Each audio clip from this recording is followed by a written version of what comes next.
ಅಡಿಲೇಡ್ನಲ್ಲಿ pink ball test ಪಂದ್ಯ ನಡೆದಿದ್ದು ಸದ್ಯ ಆಸ್ಟ್ರೇಲಿಯಾ ತಂಡ ಗೆದ್ದು ಬೀಗಿದೆ. ಇನ್ನು ಭಾರತಕ್ಕೆ 10 ವಿಕೆಟ್ ಅಂತರದ ಸೋಲಾಗಿದೆ. ರ್ಯಾಂಕಿಂಗ್ ಪಟ್ಟಿಯಲ್ಲಿ 3ನೇ ಸ್ಥಾನಕ್ಕಿಳಿದ ಭಾರತ ಆತಿಥೇಯ ಆಸ್ಟ್ರೇಲಿಯಾ ವಿರುದ್ಧ ನಡೆದ ಹಗಲು ರಾತ್ರಿ ಪಿಂಕ್ ಬಾಲ್ ಟೆಸ್ಟ್ ಪಂದ್ಯದಲ್ಲಿ ಟೀಂ ಇಂಡಿಯಾ 10 ವಿಕೆಟ್ ಅಂತರದ ಹೀನಾಯ ಸೋಲಿಗೆ ಗುರಿಯಾಗಿದೆ. ಇದರೊಂದಿಗೆ ಐಸಿಸಿ ವಿಶ್ವ ಟೆಸ್ಟ್ ಚಾಂಪಿಯನ್ಶಿಪ್ ರ್ಯಾಂಕಿಂಗ್ ಪಟ್ಟಿಯಲ್ಲಿ ಭಾರತ 3ನೇ ಸ್ಥಾನಕ್ಕೆ ಕುಸಿತ ಕಂಡಿದೆ. ಮತ್ತೊಂದೆಡೆ ಗೆಲುವಿನ ಲಯಕ್ಕೆ ಮರಳಿರುವ ಆಸೀಸ್ ಡಬ್ಲ್ಯೂಸಿ ರ್ಯಾಂಕಿಂಗ್ ಪಟ್ಟಿಯಲ್ಲಿ ಮಗದೊಮ್ಮೆ ಅಗ್ರಸ್ಥಾನಕ್ಕೇರಿದೆ. ಈ ಸೋಲಿನೊಂದಿಗೆ ಭಾರತದ ಶೇಕಡಾವಾರು ಪಾಯಿಂಟ್ 61.11ರಿಂದ 57.29ಕ್ಕೆ ಇಳಿಕೆಯಾಗಿದೆ.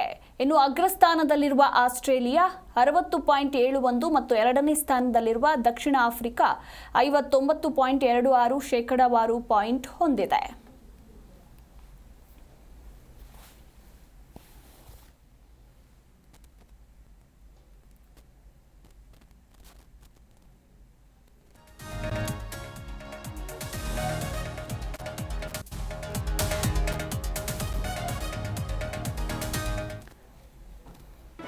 ಜಿ ಕನ್ನಡ ನ್ಯೂಸ್ ಈಗ ನಿಮ್ಮ ಮನೆಯಲ್ಲೇ ನೋಡಿ.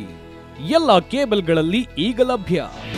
ನಿಮ್ಮ ನೆಚ್ಚಿನ ಜಿ ಕನ್ನಡ ನ್ಯೂಸ್ ಈಗ ಸನ್ ಡೈರೆಕ್ಟ್ ನಲ್ಲಿ number 292, Tata play number 1664, Jio TV number 1334, NXT digital number 30, in cable number 30, city networks 51, U digital number 162, GTPL number 17, Rockline telecommunications number 42, Shri Basaveshwara cable number 168, rural cable network 60, Vinayaka digital 57, Abhishek cable 821, city channel 53, Siddeshwara cable network 57, V4 digital Infotech 628, Surya digital networks 53, Gajanan digital number 836, Malnad Infotech Private Limited number